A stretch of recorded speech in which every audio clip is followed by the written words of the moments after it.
Salam, hormatly adamlar. Hoş geldiniz. Sapar ağa. Salam Kemine. İyileşler. Selamun aleyküm. Akşamınız hayırlı olsun. Buyur Kemine. Bu näme urun edeli? Sapar ağa şu köp vaattan näre yurdum içinden talap edilen bir mesele var da şuna agzap geçmemizin üstüne köp yığınaklarım geçirdik. Oğlukları ile bağlanışıklı bir mesele vardı. Şimdi şunu yani ekrandan aydınmalı deyip o gizli yönetilmeliği ile alakalı neme var diyor. Mesela onluklar olan için onluklara yani gizleyinleme aydılmayadı onluklarına nemesi şol. Kuruluşu ya da döreşen şol da bir gizleyin bir zat değil yani malumatı gizleyin alanı.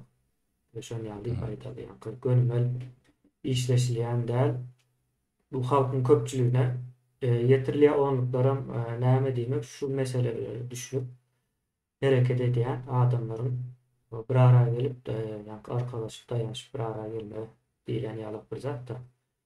Şimdi o onlukların yani yurdum içinden o teklifler geldi ve dengelgen görüldü. Yani üstünden iş geçirilip başarılıklı neme oluyor? Başarılıklı olmadığım sebepler var. Buna hazır ayıp geçeriz.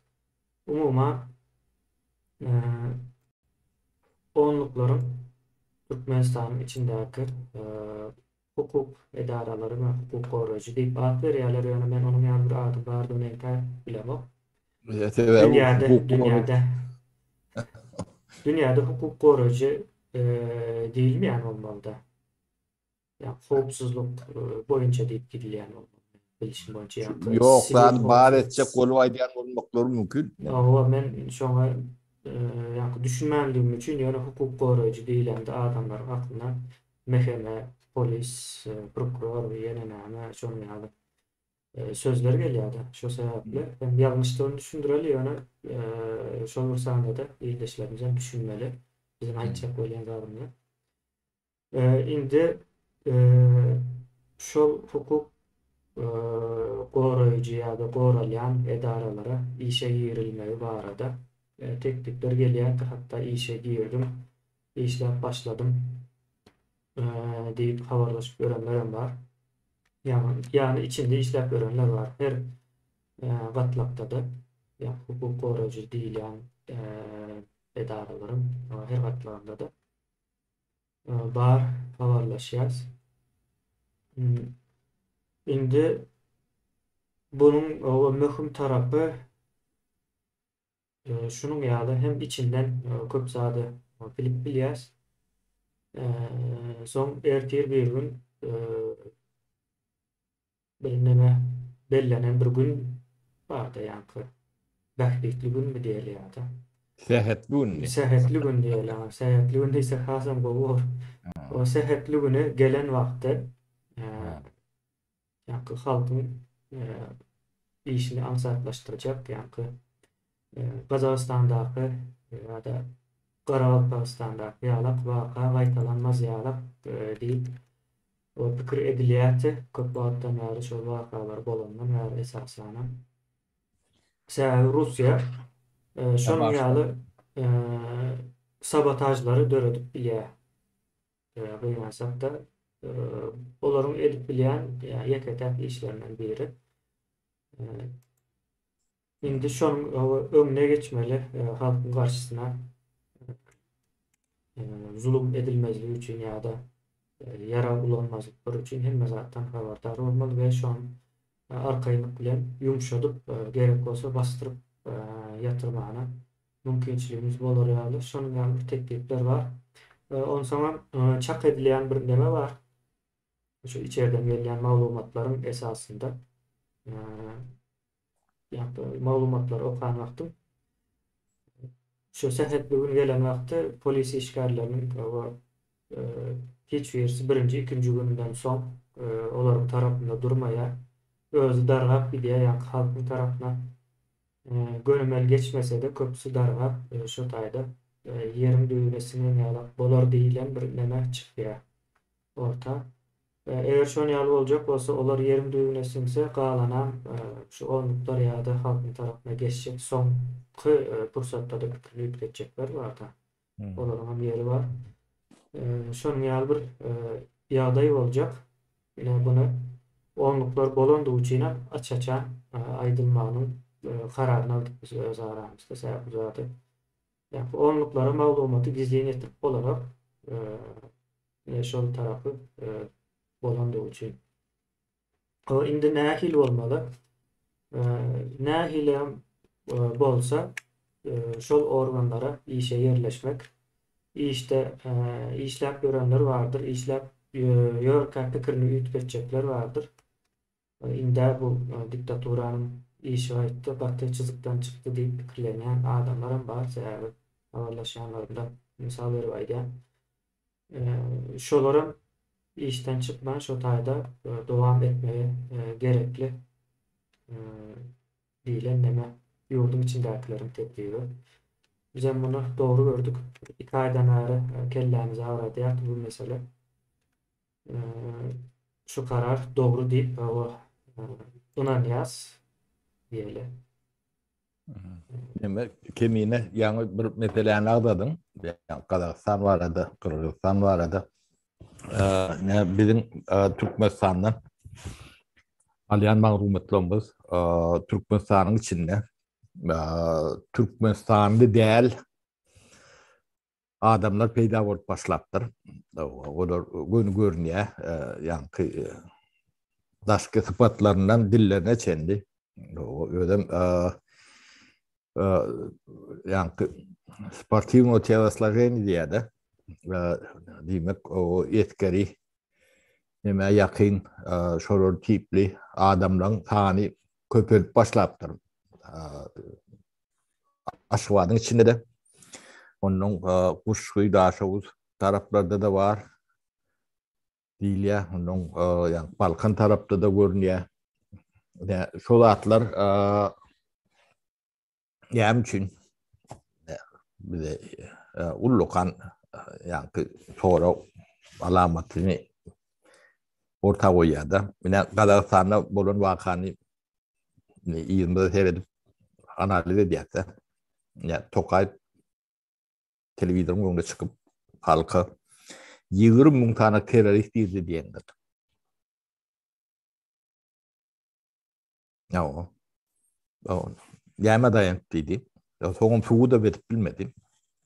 20.000 belki de kändir ýa adrakdyr.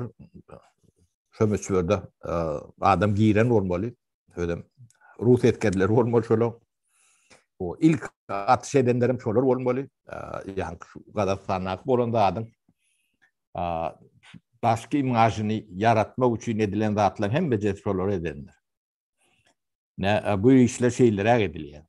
Şoň üçin Türkmenistanda da ýa şoň nemesi ýoň taýinligi neme diýär, onuň bardy elli halk ayagy alanlarda şolar terörist diýdirmek üçin ok atjaklar şolardyr.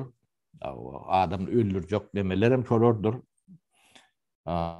Onuň buny ýa-ni terrorizm garşysyna göreşýär sypatyny göretmek üçin edilýän zatlardyr. Şonu biz eýem bu signallarny öňünden alýar. Ödem şu faktlar bar, sizemne ýyleşler Türkmenistanyň içinde ýaşap ýörensiňiz, şu zatlara seredin görürsiňiz, görýänsiňiz özüňiz. Şolar eýem şol iş üçin taýinlikdir. Ýa-ni bu KGB'ň nemesinden öňden bäri ulanylýan zatlar. Putin gelende de o ilk welek o bir kanak ýaşaýjy 99'da ýaryp dinamit neme goýup şoň aşagyna. Hem bejedim gurung işgärleri, KGB'ň işgärleri. Bu ýa-ni KGB bilen bagly nemeň ulanýan metotlary da şoňa soň nemesinde adam berdiler, gibrid wayna diýerler de, onu gibrid nemeň nemesi. Şu ýem bu içiňizde bular soňunyň gelýändigini anlayalar. Bunu düşünýän bolmaly. O gaçşak samaryotlaryny senin taýin bolmaly. Onun gözüňde tutýas. O demelerin häzirliklerini badyryny bilýäs. Bu meselen näme üçin biz orta atýas? Bizde de esker diýip bir gatlak var. O howpsuzlyk şurasy diýip bir gurumy var. O Türkmenistanyň howpsuzlygyny üçin edýän diýip ýören bir gurumy var. Ýöne şolar üçin informasiýa. Sizin şoňa nähilek reaksiýaňyz var. Onu wagt görkezler. Bu bilinmeýän, nemedilmeýän neme däl. Biz o Türkmenistanyň içinde o işläp ýör. Nemäni monitör etmäge mümkinçiligimiz var da. Doğru. Şonu öňünden aýdýar, şonu şeýdi bulanırlar. Yani çala ütköşüklük yani neme bolsa yankı adamlar situasiýany kontrolu öz kontrollerini nemetinde almalılar. Onun şuna nähilek öwüşgün beretler gelýän bolsa bizden terörist ýasajak diýseler şoňa göre hereket ederler ya da kontrolü doğru ellerini almak üçin bir zat etmeli bolsa onu ederler. O şu gaty açyk ödüm dastaverni bu tanrına nemesine yanlış bilir görün. Şu için amala asırlayanlarını ne yönünden duyduryas. Şunun bizim karşımıza bulunacak bolýanlaryny onun yönünden aýdýatsa. O terörist ortamda bir özüňiz bolsaňyz. Şoň üçin şunu yönünden aýdýar. Şunu bilin onun vatançylyk duýusy barada biz kän gurumlar etdik. Entägem eder. Şo duýuňyz oýunmasa siz azatlyga çykyp bileňizdir. Azatlyga çykmak üçin ilk welek o teň azatlyk nemetine bir yani düşünjän talabyň bolmaly. Bolmasa da yani tomoşaçysyňyz Stalipna bunu udabreni diýär de dersiňiz diýenýärlik neme ulanýar da. O da bir agyr söz bol. Vatançylyk duýuňyz bar bolsa şu zatlary duýdurýas. Millete de bizim döwletimiz garaşsyz diýseler garaşsyz ýeri ýokdugyny bizler öýleri tuğ dedi otur biz ýöne şolong o näde tuğ diýänini düşündirip berýär. Iqtisadiyetlerim şolong eline yani gelmişeklerin eline şolar koordinir diýär. Döwlet sistemasynda plomaylaryny olurken onu detally düşündirip berdik. Bu yankır kliptokratiya diýip düşünýärdik bolun bu bir mafioz nemen bir kartelin nemetindäki ýöredilýän obyekt diýalaklat Türkmenistan döwlet bolup döwlet demedem ýok. Halkyna pasport bilmeýän hökümet ýa döwlet hökümet diýip bolmada. O da öýdem ýurdundan göç ediyor halk. 60-70% halk. Urş yok, neme yok. Suriye'de şu an urş edip da. Çok 60% taşından mı deyip sonra verin öyle da. Yok, belli değil. 30 yaş bolsa ondan maz olma mümkün.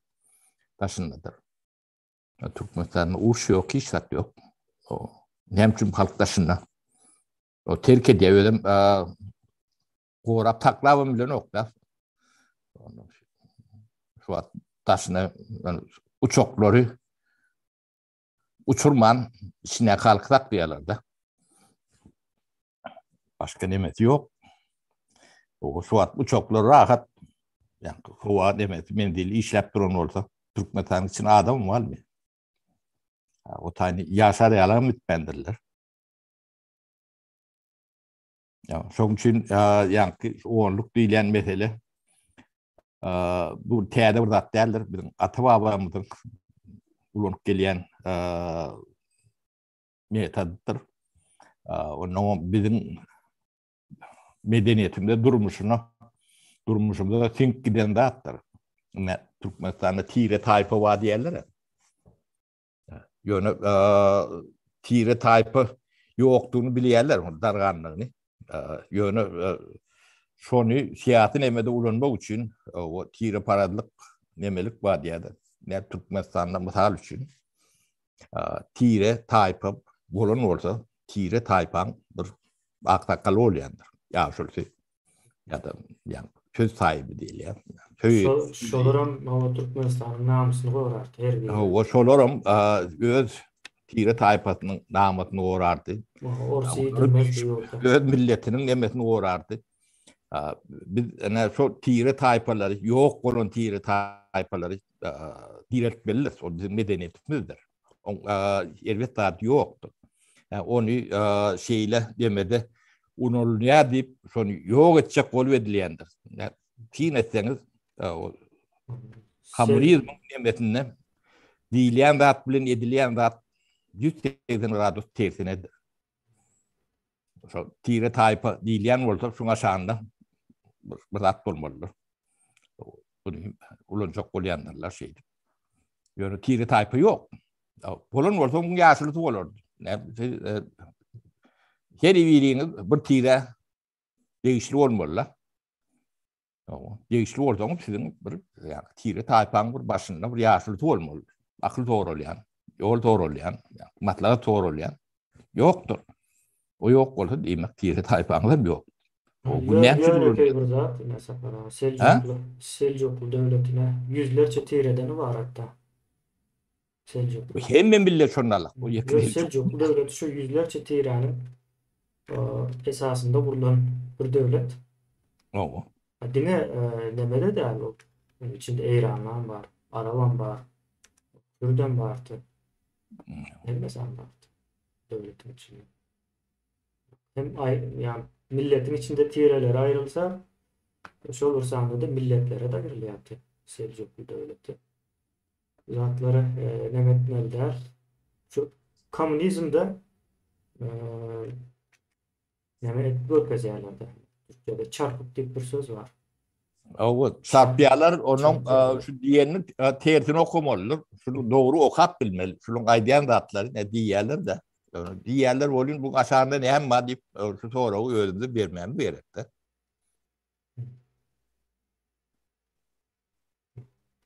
Dünyada ne tiresiz, tayfasız millet bulup bilen millet var mı? Yani bir sorak kurun, analiz edip kurun. Yoktur. Bir ova, iki ova tire olýardy. Ova diýip aýdylar. Yok tire mi? Sen maskalandan bir tire alıp tayfa emele öýler. Onu aksakalı olmalı, yani ýaşyly olmalı, gep dinleýän olmalı. Tire taypa diýip şoňa diýilýär, ýa-ni tiren aňyrdan gelýän edebin tertibini, däwin desturuny şoňa geçirýän neme diýen. Onuň o Türkmenistanyň içinde o tire taypaň uzak dowam etmesi mümkün däl. Yani bäşöýli türkmendir, hem biri bilen garnaş çykýar, biri bu da bolýar, biri gıybet ya, biri gıybet ya. Yani men çağalamdan şu tiren näme diýip sorak görüň. Näme diýerlerken. O kimine? Ya artyklamdan. Internasyonal diýip bir tire döredäýmeseler. Ne diýme? O esasy geme adam bolmakdyr. Anwolun on tiren demesi uldu şodur. Ýöne bu ýokkan şunu ödem masiru de diýerler. Onuň soňam territoriýa bölüp ahally demelik. Bu o taýly ya bu taýly. Direli bolong dedem kellen goş bolsa Bu akıllı ya bu tecrübeli deme diyilen demeni öňe süren okur da hiç var. Bu o taylı olmalımış, bu taylı. Hükümetin içinde de şol ýalak balans bolmalymış. Hükümete akıl öğretmeli. Devletim şonu alaktır. Sen ne iş yerin olsa, ne firman olsa, sen tir edesin, doğru demeyen alacak veya profesyonel adamın alacak. Öz işin için misal için. Öde işin için. Doğru. Öz Devletin işin öm için. değil. Karındaşım deyip o iş bilmeyen karındaşını alır mısın ya iş mi göresin deyip O gerek keselim. orada ben İngiliz alan, Emir alan, Fransız alan, Orta alan, Kırt alan, ben iş edecek adam alan. Tamam. Onun Şol. yiğitin olanı önemli mi? Şol için. Bunlar yalak bu zahil demeni 20. asırda ekrana çıkmayıp görünleri muhtemel.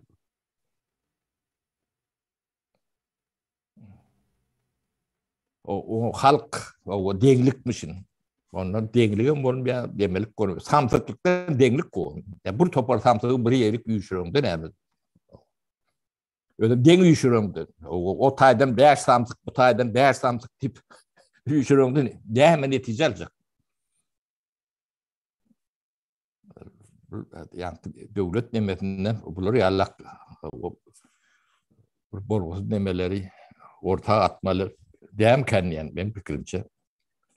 Şoň üçin şu oğunluk nemeti bizim ata babalarımızdan katı aňyrdan gelýändir. Bizim Türkmen milleti asli esker millettir. O çarwa da diýerler bolýar. Eskerdir. Yani 10 başı, 100 başı, 1000 başı deyip o giden yine neme teritoriýasyndan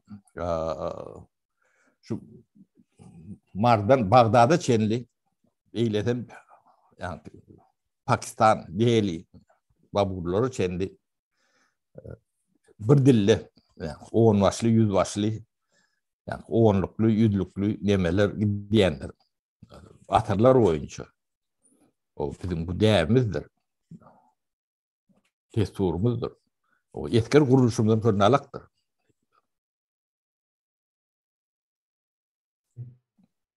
Şoň üçin bu nemeni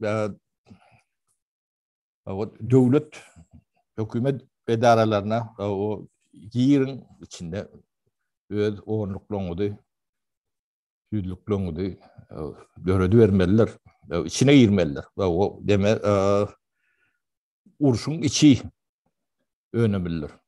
Taşından urşulayanlardır. İçine her nemen içine girmeliler. Şu an işe girmek ansat bir yerler. Kayıtçılarına göre yollarına özleri bilýändir de içindekilerin. Şu boyunca bir bolýarmış. Kıyın däl diýipler. Belki biz aydandan soňra azrak kıyınlaşdyran ýaly bolurlar ýöne. Yoğun yapyan olaymalı biz. O soň ýöne köp uzağa gitmez diýdiler. Pul nemesi bulary geçýär diýerdi. Bunun hanında durup Yani hem bekşim görüye bu yıkılıp baryandı kemine hem bekşim görüye ödünün orayana daşadık kaçacak onun eğilip saklayanlar hep dokyor bile o çıkan idine dönüp baran onu görüyorlar onun için yani içine girmeden içinden daşına çıkmadan rank tat derler onu yörüte diyorlar korkuyorlar. Bunlar öğütlerinin ediyen dağıdığını bilýärler. O ýagdaýlaryndan bilýärler. Şoň üçin şunu yani ömrünü biraz uzatjak bolýarlar. Toňam yani gaçwatalary ýalak demeni variantlary işleýärler de. Şoň içinde biri ine şu yabancı nemeler Türkmenistan'ın içinde şu at. Epetli öyle. Buňam nemesi aňyrdan bunu kendi neme kaldırmadılar, beykir kaldırmadılar deyip ortayet bilen, ne ortaydın yani içeri işler ministerlikleri, nemelikleri, din canbağla Türkmenistan'a gelmek için resmi kol çekişiyorlar o zatlara. Resmi kol çekişmek demek edek.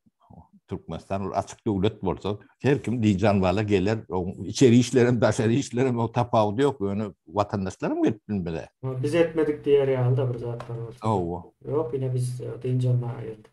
Bir bakmadı. Näme üçin diňe şu etkerler üçin sen gol çekişip şolary diýince almaly getirmelimiş. Yani içeri işler nemeli. Bu da atlan ne demesi tutnamasy. O Türkmenistan Türkmenliğin elinde değil, biz yurdu elimize almalı. Bizim bakkalımız şu. O değerlik yol bilenim oldu. Yurt sizin elinizde değil. Bunu etkere daydiyan, o etkere değişli belki kurumaları daydiyan. Yurt sizin elinizde değil. O şu duruşuna bu devam edip bilen o. O göreceğimiz görüyü olmalı. O şeyle de görüydür. Bunun ağrı kağıta berbet olmalıdır. Onun çağalaňyza geleceğine düşünmelisiniz. Bular ne edip yaşamalı? Siz şey edip yaşayanız. Ne edip yaşayanızı özünüz görüyorsunuz. Adam yalak yaşamayanız. Buna akıl etireyem kanız diyen. Sizin çağalaňyza ne bolacak? Şu doğru. Ben daha şey diyen ben. O siz yenata olsanız çağalaňyz barada adyjygym bolsa pikir etmelisiniz de.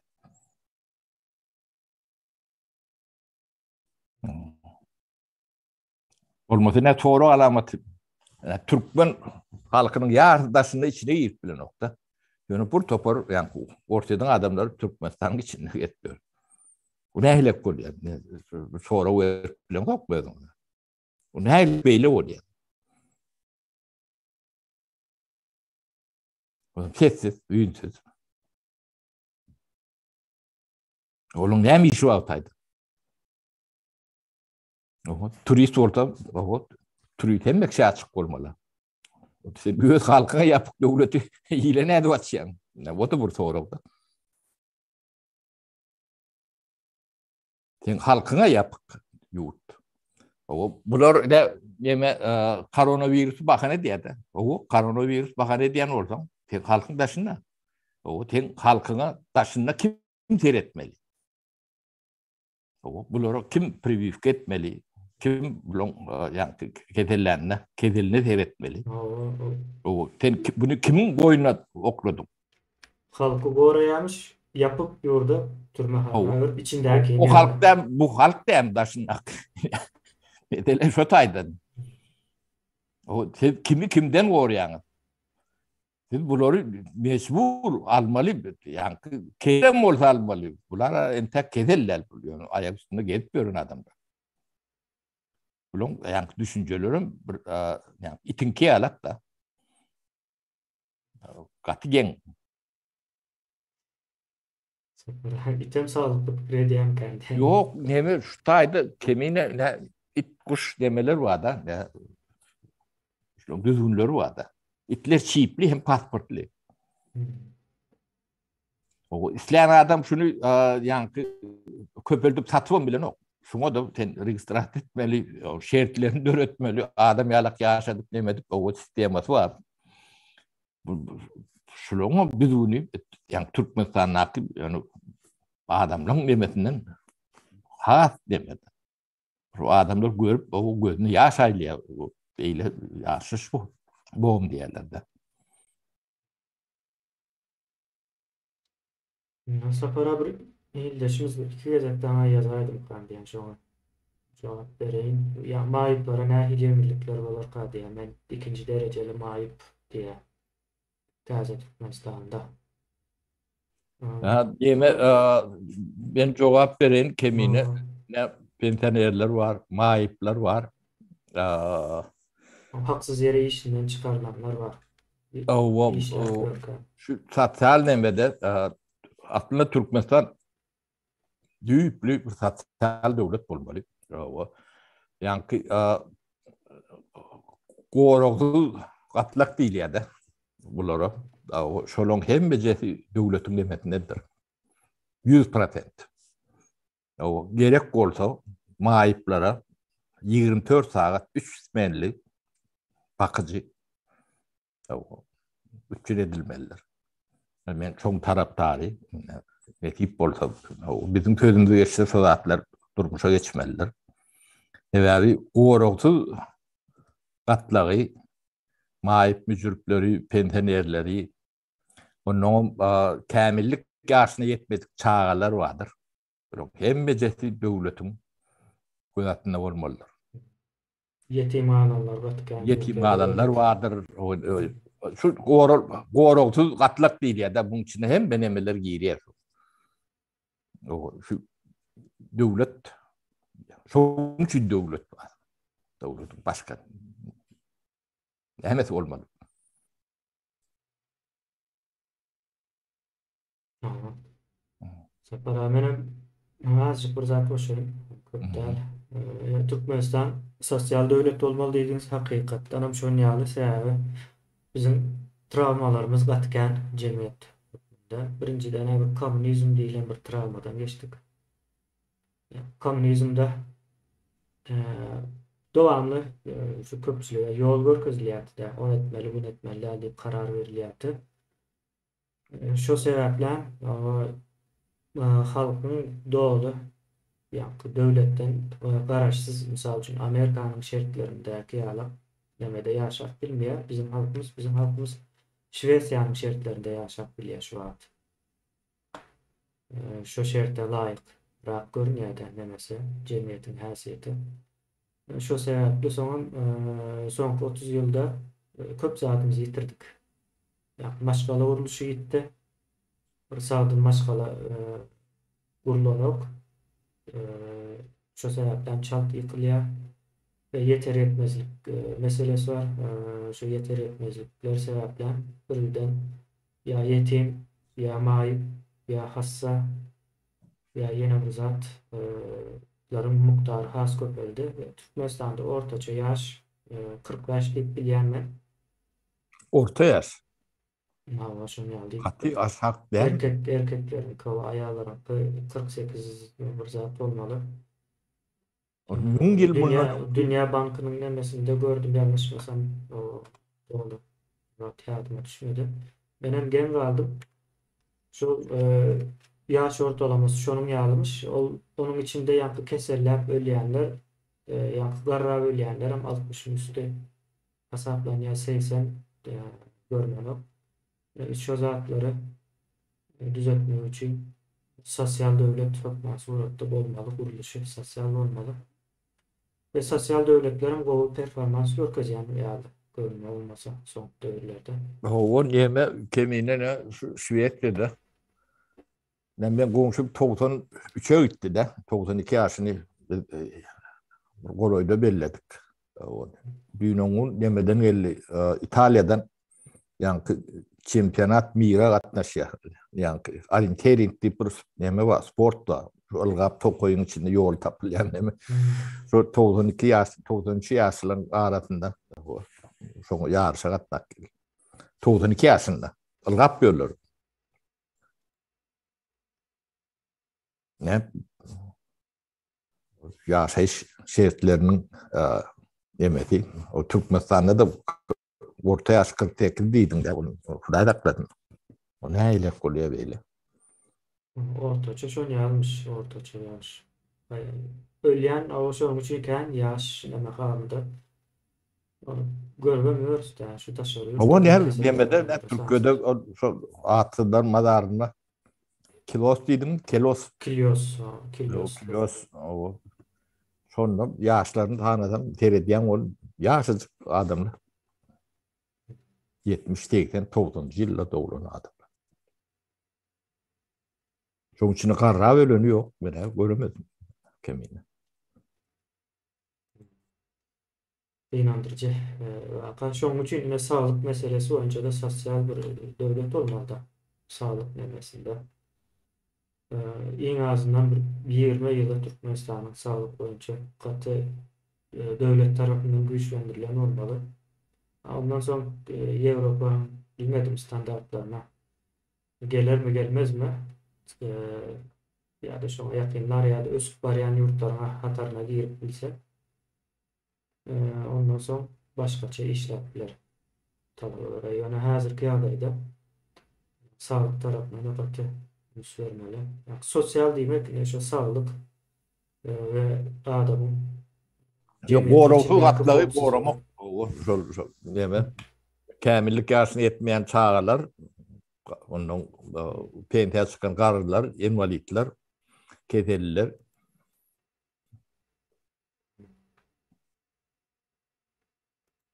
Sapara başka aýtjak zatymyz ýok. Bu ilk düşünşüm boýunça. Sonra bersen kemini haýdaýyn ben soragy aýtjaklarym gaty kän bolun hem sizin temaňyzda degişler bolmagy mümkin kemine. Ýok, o emesi eşli bolmalydyr. Beýnandyrjy Türkmenistanyň düşen ýagdaýy için ünsli bolmaly. Yani bu taýda ýa provokasiýa meselesinde sapara aýdyp geçdi ýa näme Kazakstanda bolan wagtda provokasiýa. Garalpakda tam şonuň ýaly bolmaly, çıkar Owa. olmaly orta. Indi bularyň ýa provokasiýasynyň sany sadece ýok da soňky 2 ýylda edip provokasiýalaryny etdiler. Opozisioner çıkarıp gördüler, aktivist çıkarıp gördüler. Yani Gurbanulyny yamanlap görýärler. Yani Gurbanuly näme däl? O taýda esas oýunçy däl. Kemine ne döwleti başka bir ýeri ýönetýän bolsa, dolandyrýan bolsa, bu Gurbanuly bolly berdi Muhammed bolly aman bolly Gurban bolly tapawdy ýok. Sen döwletiň başka bir ýerleri ýönetýär. Bular ýöne bir sahna, ýani sizi demetmek üçin. Bolmasa ne bunu şu birinci adamlar günäkär diýip onu öldürüyorum gördüler de onun başka şu bir gaty näme yani Niýaz bir öldürmedik boldular. Niýaz peýgamber bolýardy. Siz ene Türkmen halky şu wagt arkasy dağly bolsa şu ölmedik bolsa siz bu täze peýgamberli Türkmen bolýardyňyz. O ne Akbarat Recep sağ bolsun aýtmaly. O bunu bir tarapdaýyn. O eden işleri Hudaý haklatyn bolun ýöne. Şunu peýgamber bolmagan ýokladylar da. O Berdi Muhammed we kömekçisi. Ne bu zatlar ne açylar. Bu zatlar ýygy bardyr. Hem bejet nemede. Ýöne şu öldüren toğun bir ödünüm ýok etdiler de. Bir Türkmenistan'da hükümet her tapar öldürülüp çalışılacak bolsa bu döwlet hiç adam döwlet bolmaýar. Türkmenistan'ın ilk edilmeli dadı. Şu zatlar kanun boyunça gelip gider ýalak ýagdaýa öwrülmelidir. Yani preemptiveness diýilýär. O saýlaw geler, saýlaw bilen gider. O şolar ýalak düzgüne tanmal bizim ilki etmeli adımız. Onu bolmasa yani gelte gitmedi ýalak bolup gelýän bolsaňyz o hiç wagt gitmejek bolup onu sedi o gelçiňi ýalak gitmeli bolýaňyz da. Ene şular näýlek geldi? O birini öldürüp karşıdaşlarını atıp basıp ýok edip geldiler. Sizem şeýle gitmeli bolýaňyz. Başka nähile yol var. Özüňiz aýdyň. Size geldiňiz. O kanun näligini dünýä bilýär, sizem bilýäňiz. Özüm döwletim sizin eliňizde däl. Onu aýdyp bilen ýok.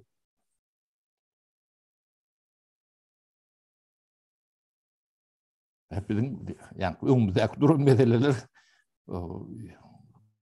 kıyın o ütköşkönü bu hiç kim doğru adyny aýdasy bilen ok ya bilmän de diýerler ya da akylları ýeten ok şu ikiden biri.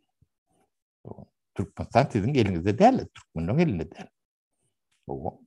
Arka dağımız diye de arkanızda dağ var. Hakikaten ama arkanızda dağ var yönetip basıp duran dağ var.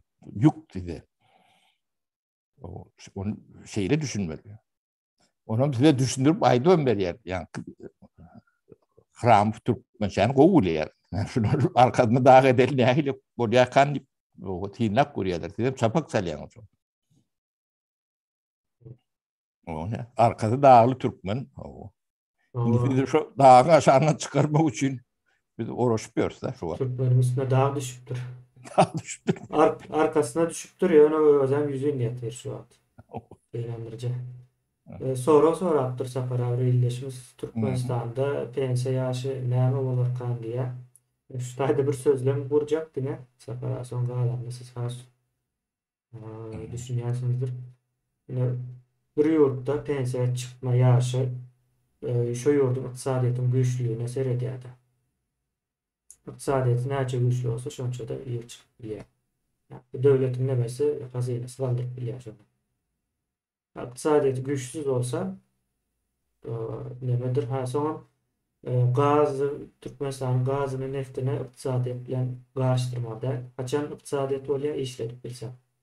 Gaz, neft. Şu an misal üçin Türkmenistan gazy, nefti var, ýöne iqtisadiýeti däl. Näme üçin Russiýa gidip dur mugtuna. Gidiyenden bile noktur. O gidiýänden bilen okdur. Hiç ýakyn birleşýärmiz.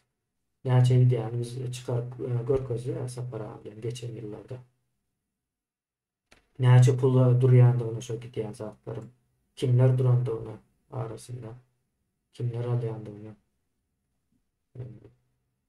Onu görkezip aýdyp berdik. Ýene şo ýaly Türkmenistanyň iqtisadiýeti näçe güýçlü bolsa şonça da pensiýa çykma ýaşy ýyr bolýar. O Demek kimine 48 yaşayan orta 48 yaş orta. Onu ben olur pede çıkman ölecek oluyorlar da. Dehilek oluyor. eýlendirici. Evet doğru 60 yaştır.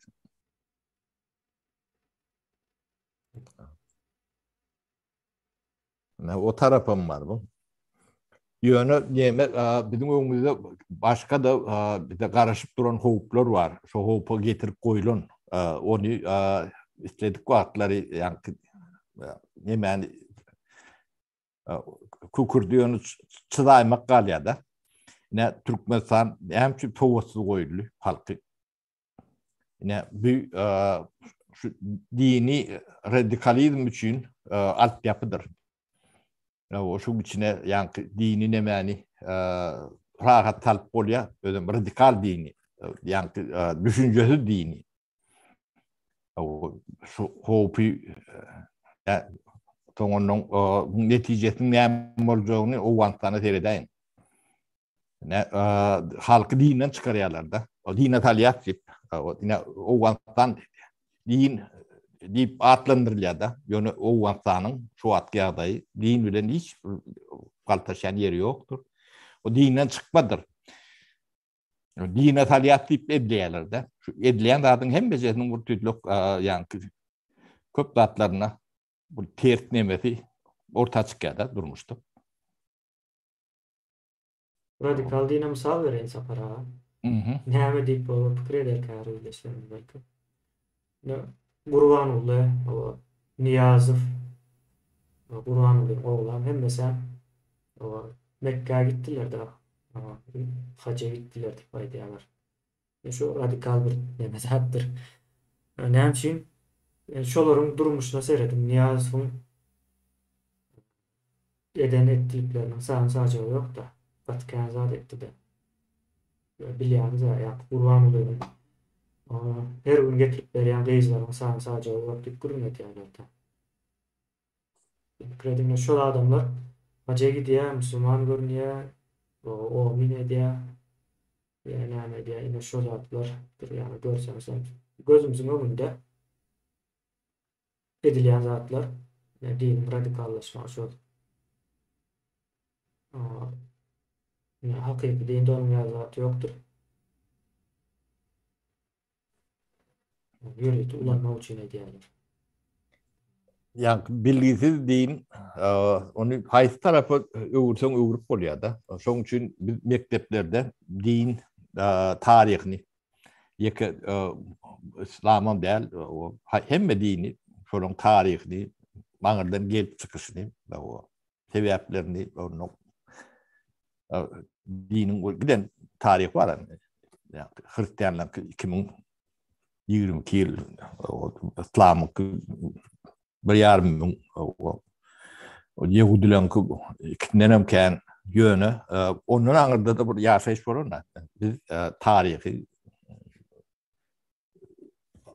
aňyrdan Sümerlerden alyp gaýtmadylar.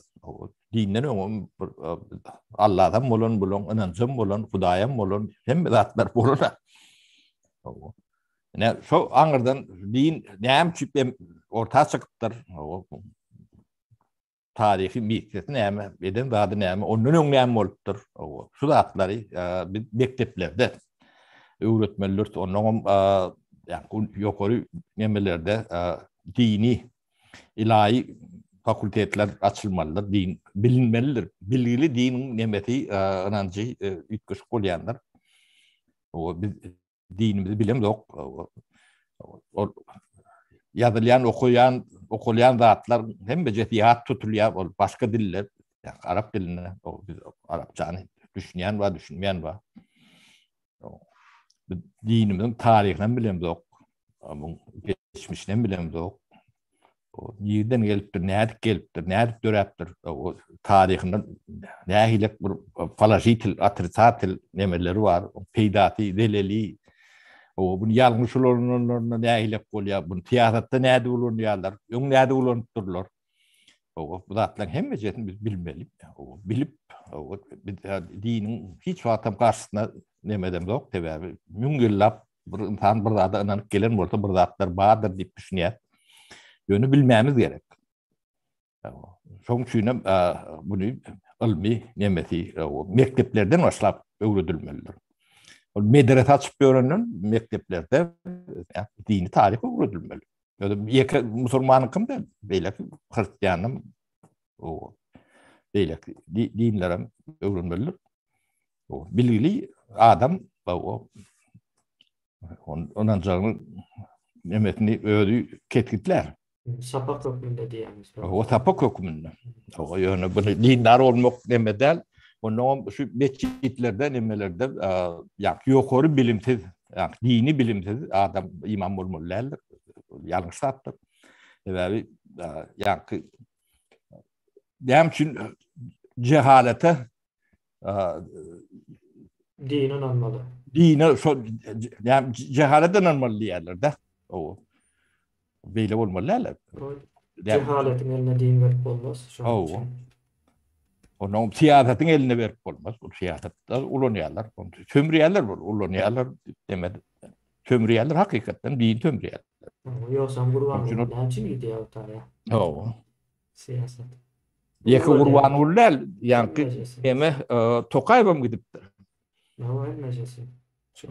Bulun ýa-ni diniň güýçlüligini bilýärler, şonu ýöne ulanmak üçin. O siýasatda dini ulanmak birinciden ayıp, yani dini pete düşürmek, kemtitmek bolýandyr. Siýasatda din ulanmak. Din bir her kim şahsy nemesdir. Men düşünjem şeýle bilemok, men bilmem yok, ilmim yok, ýöne daşyndan görüp öýdemem şol. Ben o bir zady bilýän, musulman olup ýaşamak üçin iň amatly ýurt Şwetsariýa eken. Sapara Şwetsiýada şu 5-nji ýerde gelýär miken, ýalňyş desem ýa 3-nji ýerde. Şoň üçin men musulman olup ýaşap görmüşdiň kemin. Ýa-ni musulman ýurtlar ortalarda gelýär. Bir musulman üçin howpsuz hasaplanýar ýaşamakda. Yok, men şutaýda hemme jetden ben musulman diýip aýdýan, o arkaýyn aýdyp bilýän, o bularym kabul edýärler, hiç demeti ýok. Şwetsariýa birinji ýerde durýar ýa. Birleşlerinden biri. Demek olsa son ýanky soru bardy. Türkiýede işlän ýyllarymyz staja girermi diýä sapara diýä. Bu gaty ullakan ýa-ni hem tragediýa meselesi bu sapara. Ýa-o. Näçe adam däl, milyonlar Türkmenistan halky ýurtdaşynda işledip Näme de bolsa ýurdun içinde bir pulun aýlanşygyna sebäp boldy da. Bu adamlar ýurda barsa, pensiya da ýok we hiç adam ýok. Belki o buran jaýlaram däldir ýokdur ýa-da 10 ýyllap, 15 ýyllap boşuna, boş ýere işlem bolmak bilen mümkin. Ne PNT siz doğru düşünmeniz gerek. PNT demek yani devlet beriye diyeminde PNT ne aylak veriliyor? PNT siz işleýäňiz, salgyt töleýäňiz. Şu salgydyň emetinden PNT-ňe ýygnalýan pullun size PNT berilýär. On devlet yani şeyle berilen ok. Hiç yerde de beýle derler. Şeýle şonu alakdyr. Hemme ýerde şonu alakdyr. Dedi ne Türkiýede işleýäňiz neme kayıt taşı diýilýär-de. Gara nemesinde. Siz sosyal nemeni hiç yerde töleýäňiz ýok. Eger de şonu töleýän bolsaňyz, onu halkara neme döwlet ara nemeler bolýar, dogurlar. Men 3-4 döwletde işledim de, ýurtda işledim. Ana şolong hem mezhetinden men işlän yerimde o PNT-ň nemesini töleýär. Ana şolary pensiyon fond o hem mezhetinden alýar, alyp ondan bana PNT berýär. O işlän nemen diňe şoň içinde bermedigi Türkmenistan. Men iňkän işlän ýerim Türkmenistan. O da men PNT hakymy, men pensiyon neme töledim. Men resmi işledim. Ne şol yani oğurluğa giriyor aslında. Yani şol son hatawyna yani Gurbangul bir köş kurandır. O men alak müňler şöýdüm hatawyna. Ya tel urup göründür. Ya da şu wat Aşgabat hiç urjoktur. Ya aeroport kurandır. Dip bilet. Şo bizim pullumuz, o bizim aýlyklarymyzdan tölen yani pensiýonly fond o pul hiç gitmeler o durmaly pullarda. Şo pullary görkezip bilýärmi Türkmenistan? Sonra alamat. O çede de daşary ýurtda işleýän bolsaňyz, ödüm kayıt daşı işleýän bolsaňyz, o pensiýany döwlet näme berdi? O işlemedik adam kazanmaz. Yani buna bir başka çözüm tapmaly bolýar. Ondan oturup biz bunun üstüne kelle dökmeli bolýar. Hökümet bolup. O bunu ter işletin ýerden almaly diýdi. Sebäbi sizin yani pensiýaňyz üçin ýygnan yemeğiniz yok. Birikiminiz yok.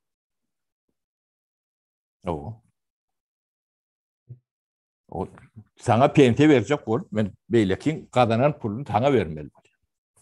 Yani bunu şeyle düşünmeli. Ya da devlet şoňa çeşme ödemelidir. Bir zatdan alıp size vermelidir. Yani devlet bolan üçin howadan yani tığırtağına o. Devletin nämedigine sizin düşünmäňiz gerekdir. Devletde näile işleýär, yani pensiyon sistemi vardır, o beýleki nemeler vardır.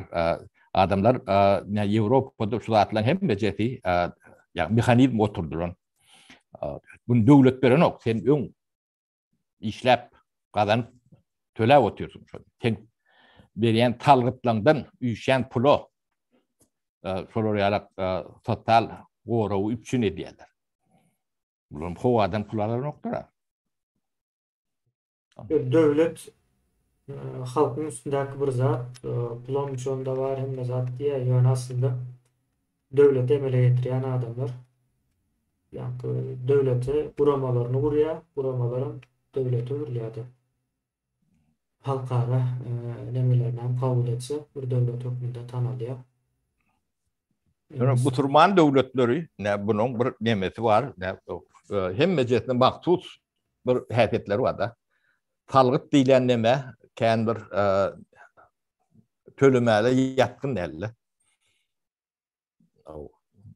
Talgyt bolsa ýöne gitseme berilýän neme ýalak da. O hakykatdan hem şeýle sebäp ýa beren talgytyňa bular atel urup görürdi.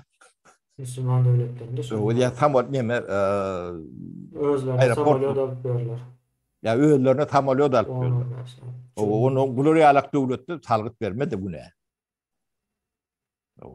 Şoň üçin bunu bir täreden gurmasak büýükden bunu düzeltip bolan o. Son Aynen. salı yerli hükümete ver yani.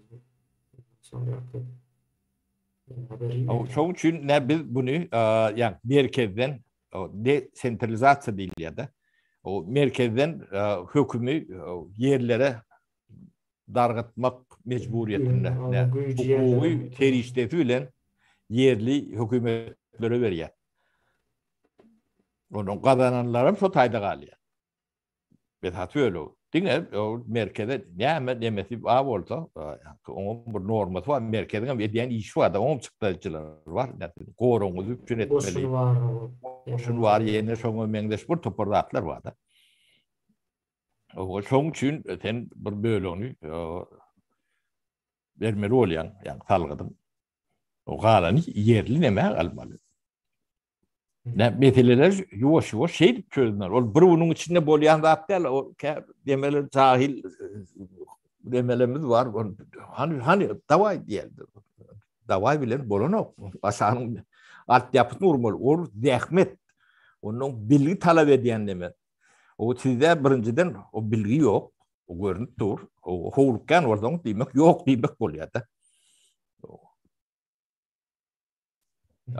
Onun son terişten döretmeli.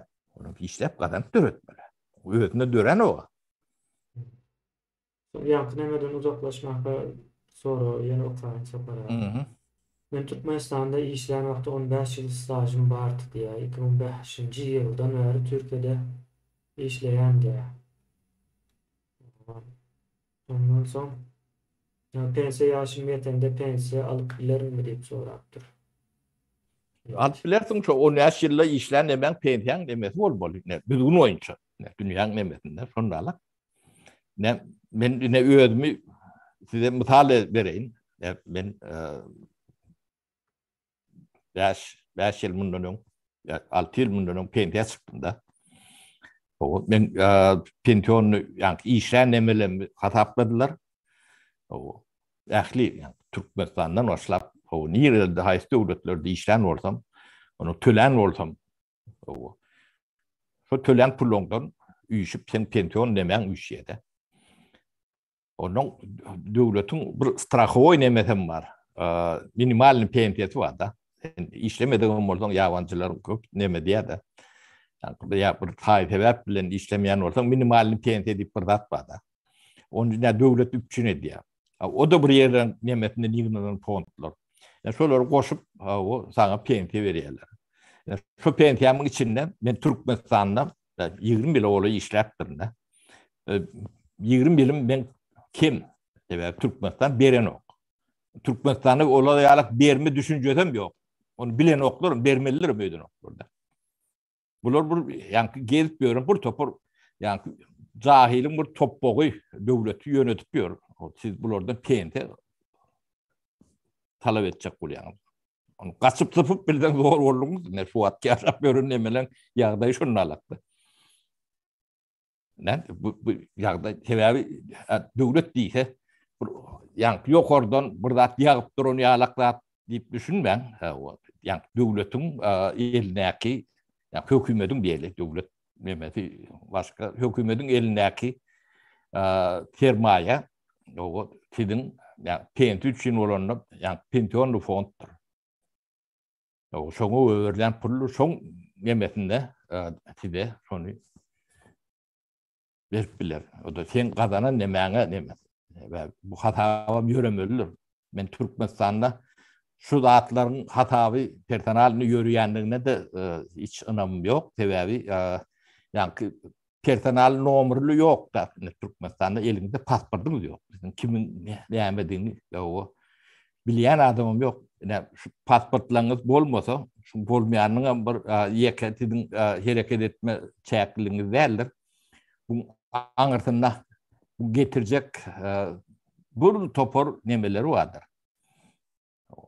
Sizin ne ertir ben aman diýersiň de, ben Meredif aman, ol sen Meredif amanyňy tuğ edip bilmeýän sebäbi aratyny gopukluk var da, dokumenty aran ýerim var. Ne bulon edip ýören zatlaryny bulon aklam ýeten ok. Bular ýöne bir cehaletiň bir näme üýşen ýeri bulan getirýän deleliniň siz entäk bu ölçegini bir normal döwlet gurup başlansaňyz görüp başlarsyňyz, düşünüp başlarsyňyz. Näme üçin Ýewropaň hemme ýerine bar şu wagt adamlaryň personal nombery bar. Kimlik diýilýändir. Pasportyň hem ýok banaldyr. Şu personal nomberyň bolsa, sen ömrüňde işläp, gadanan pulun tölen talgydyň alan demek hemme zat bardyr. Bilimiň, işiň demek ol hiç şerik gitip gidýän nädir? Näme tölen bolsaň, onu başga biri üstüni ýapywam bilmär. Türkmenistany olur ýa-da hatap etip ýok, statistika ýok. Barna ýok etdiler. Oňun bir iýdil ullukan näme däl Sowet demetiň emes. Onu ýöne bardy. Alt ýapy şekilne ulanyp boljak sudur barda. Onu ýok etdiler. Ne? Jahalatyň edýän zaty. O jahilliýetler gaturýallarda. O tide jahilliýmen, başka näme diýjek? Yani döwletiň başyndaky adamlar jahil, şonu görüp bilmedik adamlar jahil bolmaly. Başka zat bolup bilmeýär. Elinde 10 tanak, 20 tanak diplom bolanlar. Şu hökümetiň şeýle jahilligini görüp bilmeýän bolsaňyz, siz mecbursunuz. Boynuňyz almaly. PNT diýilen zadyň bir hatap kitaby bolmaly. Näme soňa pensiýanyň puly nereden gelýär? Döwlet pensiýanyň pulyny nereden alýar? Size pensiýa bermek üçin. O kim gören Mine talgydyndan Sapara şonu näme dip düşündirip berjek bolaly. Ýene şu wagt siz işläp durkaňyz, işläp berkäňiz, salgyk töleýänsiňizdir. Aýlyňyzdan pelança tutulýandyr. Pelança prosenti tutulýar. Şu tutulan prosentler jemlenip pensiýa çykan adamlaryň pensiýasy hökmünde berilýär. her kimki öz bir kim bolmaly. Ol näme diýerler Sapara? Pikir edýärler biz pensiýa üçin prosent töleýäs, şu prosent jemlenip durýar, soň belli wagtdan soň berilip başlaýar diýär. Onuň ýalyda siz şu wagt işläp durkan pensionerlere salgyt, ýani sizden kesilen salgyt boýunça pensiýa tölenýär. Sizin pensiýa çykan wagtyňyz sizin döwrüňizde işläp duran ýaşlar bardyr. Siz pensiýa ýaşyňyzdaky döwrüňizde ýaşlar işleýändir. Şolaryň salgytlary bilen size pensiýa tölenýändir. Ýani sizin çağalaryňyz işleýär, salgyt töleýär, sizin pensiýaňyz bolýar. Bir wagtda siz işleýärdiňiz, siz öz kakaňyz ejeňize pensiýa hökmünde ýa-ni aýlyňyzdan salgyt kesilýärdi. Şonuň ýaly nemesi bar. Yo şonnalyk bol dogry bolan ýöne kemine her kimiň personalyny goşandy bardyr. Hawa, şoňa görä. Oň hatawym ýöremelidir. Hawa, şoňa Hatawym görä. ýöretmen onu adalatly ýygyna da berip bolany. Türkmenistanda edilýän ýalňyşlyk şoň hatawy ýok. Otudurmadyk. Ne döwlet adamlar ba bolsa pikir edip görüň. Siz şu zatlara hiç üns bereňiz. Yani sizin prezident näme diýip görün zat tamtyklaryňda bu zatlara düýbünden düşmen emesem ýok da. O kapasitesi ýok. Kompetensiýeleri ýok. Bu zatlaryň hemme personaldyr, adresindir. Yani adresini olanda amanynky meredinki amana däl, amanynky bolmaly. Ben ýaş döwürlerimde näçe goşan bolsam, şoňa görä de pensiýa alýar. Şöyle nemesi var. Bu meseleler çözmek ansat. İyileşler bunu beýän köp wagtdan bäri ösen ýurtlar çözüp gelýär. Diňe Türkmenistanyň kandiýan pensiýa meselesinde. Hiç meselede Türkmenistanda ýa-ni giden bir cehalet ýa-ni döwlet ýönetýär. Şoň nemesinde däl, farkyna dälsiňiz. Sizin döwletiňizi sowatsuz adamlar ýöretýär. Bularda sowat ýok, düşünje ýok. Bu zatlary bilen oklar. Bulun bilýän zady owrluk etmek. Yani aeroport alyp, o 5 mantly aeroporty 25 Tip onun son 20 mandını oğurlamak. Gönü bir soru geldi. Ona hem okalı. Aeroporttaki adamların biletini izne tavşıran vakti $250 biletinin $250 izne kaytarıp $200 hükümete gider. Kendi mi deyip soraptır bir ildeşimiz. Bu tayda olam değil. O biletler aslında mut. Charter. Charter uçarları. Mut bolmalı. Charter olsa iyi mut ol ya. Bilet satılmaya. Bilmedim yankı biletin yüzünde. Ömlere pul yazılan yoktu. Şu an bilmedim yazıyalar mı? Ekranda edilandan sonra. Bir zat vardır. Hava mendillerinin cevapkarçılığı vardır. Sen bil tatıp tamamlıyordun uçurmadın. Strafı bilen üstüne vermeliler. Ya artık ne? Tevavi sen işini hem bedadın planıyor dediyen. Onlara pulunu veriyen. Tölep durandır. Näçe yurda uçyan olsa şu vaqta çelle. Mesela Bular üstünün cezasını, yemesini, strafını tölemeli. neme diýerler oňa peron diýerler. Diýilişler. Peron samolyotun ýa-ni uçarın adamları alýan ýeri bardyr, durýan ýeri, garaşýan ýeri. Oňa peron diýilýär. Şu peron üçin ýyllyk sözleşme edilýän bolmaly ýalňyşmasam. Sözleşmeleri ýyllyk bolýar. Şonu tölemeli. Yer ayrılýardy elmuda ama şu perona gelmeli bolýar. Şu meselem näme T5 mi Türkmenistanyňky? Şonu ýaly T5'in ýöreýde bir peronu bardyr. İstanbul'da. Onun ýa-ni aralarında 1 ýyllyk sözleşýärler. Uçsa uçmasa. Uçsa uçmasa soň şu taýynça aýrýar Türkmenistanyň ýeri diýip aýrylan da boş ýerlere getiren oklarda. Elmida ama şol bir perondan uçýardy mesela näçe geze uçan bolsam. Yani o içki nemelerini biz hukuknözünü bilen yok. Bolun yönü şeylerek bolmaly logika boýunça. Yani hova mendilleri hizmet berip pul kazanmalılar. Yani hizmetin birem şonu kreyne neme berýär. Yani şoň terbiyesini diýen hem şoňa on karşılığında da pul alýar. O Türkmenistan'ın samolyot uçunuk, olary ýaly hyzmaty berenok, bu aeroportlar ýaşap bilmek mümkinçiligi ýok Türkmenistan'da. O milyardlap, 5 etli, 10 etli, 20 etli gymmat aeroport alyp berler, onu ýapýarlar. O ýapsalar, onun içinde işläp beren adamlar var, o bir, onun ýa-ni aeroport, ýa-ni uzlotny palatalar, nemeler, bulan bir öz tekniski parametrleri var, onun talaplary var. Bunu elmida ama absurd etmeli, hizmet bermeli. Bu boş durwam bilen ok, bu işlemeli, bolmasa da soň ýamaşkan gurulany alak bu terişte çıkarmaly bolýar. Bu ýöne bir neme zat däl, bu hayvanlar bu zatlara düşünen oklar. Bunu ýa-ni şu wagt aeroportlar ulanjak bolsaň, bulan eýem köp zady hatardan çıkandyr. Ýa-ni halkara nemesi bunu kabul edýänlerdir. O da giden bir sistemi işläp durmaly. Sertifikatı olmalı samolyot gonyp bilýän bilen. Yok, ýeke sertifikatym däl, bu teknik obslužujňysy bar. Yani gonmasy, nemetmesi, bir topar zatlar bardyr. Tak bu zatlary men dol spesialistler bolýany bir ujuny gördüm de men tebebi. Yani şu gulluklarda gulluk etdim. Bir ýöne taşınan ýöne samolyot uçýan, öýdü galyp öýdü gonýan ýalak bolýar. Bu giden nemesi bar, bu sistema bu. Onun aeroportları yani Dopski lisensiyeti bolan şirketler, injinier firmalar projektiv de şolar gurýandyrlar. O topançy alak nemeler aeroport gurdursaň samolyot uçmady o taýda. Bulan etip ýören zatlarynyň hiç bir nemesi ýok. Normal ýeri ýok. O cehalet üstüne cehalet. O inşallah maşallah da değil bulun.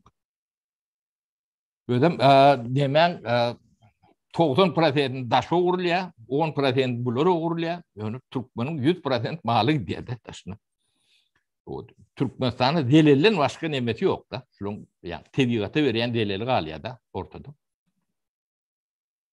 Bular iyili yani normal adam yalık uğru edip bilen oklarda. şolon oğurlayanı 10-20%'dir. Galandy demeli Ahmet Çalıklar, tapançılar, topançılar demedi ya da götürüyor. Böyle devleti soğan toyundan demet oyarlardı. Ödüm düşünmeyen oyarlar. O İdinlerin bile yani şu görgüsünü ne şu aeroportu tacirrani değil ya da eksploatasyon emeti. O dünyanın puludur. O pul nereden almalı? Samuriyodun bu sonu. Onun o tayda da bir topur işgaller var. Ödüm o işgalleri bunu kovup yığınar yalarım der. Köpütün kompetensiyeti olmalı. O loçuklon uçmalı tağadı olmalı. Uçmalı tağadın yılla uçmayan olsa onları gidip yamaşkan oku gitmeli oluyor. Oğlum giden bir ödüne uğra nemesi var. Bir spesyalist olmansa bu detaylarda giyip nemet görüm yok. Yani şikayeti diyenlerin bilen de Türkmen Hava Yolları'nı taşında işlep görünür var da Angliya'da da hatta. O şolun aylıkları yetekli aylık verilen o. O İğne de uçuğu bilen oktur. Şu tayda kalanları var da. O. Onları kim seyretmez? Hotarım çıkan oktur. Ne ilçhanalar ne devlet, hükümet ne başka ne. O bunlar edip gören dağıtları felaket değil ya da. Huday haklı. Her günü o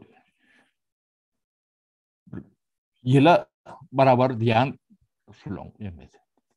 Çok için bu hükümet yaşap bilen o. Özünden düşünen işlep görünürüm. Yani şulon yağınlarını işlep görünürüm düşünendir. İpada ve diyenler tabi olur bizden yakın oryalarda. Bunları yalak sistemi yaşap bilen o. Kıyıntı var. Bunu değiştirmeli. Ödem normal bir devlet kurmalı.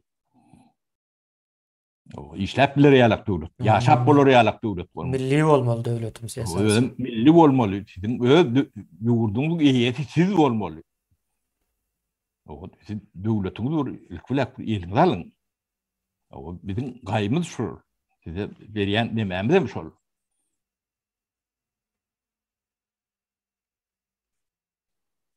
Ben aydıp bilecek atlam şu kemine sonra verden. Sapara o Cem'le seven bol ya. O Cem'le gele. Başlangıçtaki temamız öyle uzaklaşıyor sonra olur. Soru cevap günümüz. Oğanlıklar katı vaciptir. Ne adamlar burada da düşünün. Ne şu dağıtları yetmedeniz onu yurda büyütmeli. Bunları çalışılmalı. Ne bir varyant var güç bilen, yara bilen var tapırda yıkıp nemedip yarıp nemedip çalışılma var. İkinci yani düşünce bilen sizin kelleğinin içinde ne hemen ütkenli ne hem bolyanlığını bunlar bilip bilen o. Yani en güçlü varyantlar yani şu an bizim karşımıza her türlü doktorlar edecek oluyor onu edip bilen oklar tabi bunun içindeki ne emedin bilen oklarda bileceğim bolyalar olun ben bilmem bilen oklar bizim ayda umutuyuz hem de adam açık diye onluk diye o sizi şeyle alacak diye keçe oynanıyorlar edip arkanda bir kakar oluyor o gaygrip onu keçen elimde verir yetiştiğiniz olmasa da o özün taş gözlep ne şulun eline ne edip berip bolurdu kan dip ne o bilyen usulunuz bilene berip bilersiniz bunu. Onu siz devletin başında oturup bilen yok. Devlet yükümlü, hükümet yükümlü. Şu halkın geleceği için, yani 100 yıllık, 1000 yıllık geleceği için siz şotaydan terk etmeli. Başka hiç nemeti yok. O biz sizi ervet görüyat, kovuriyat o meselede değil ortada.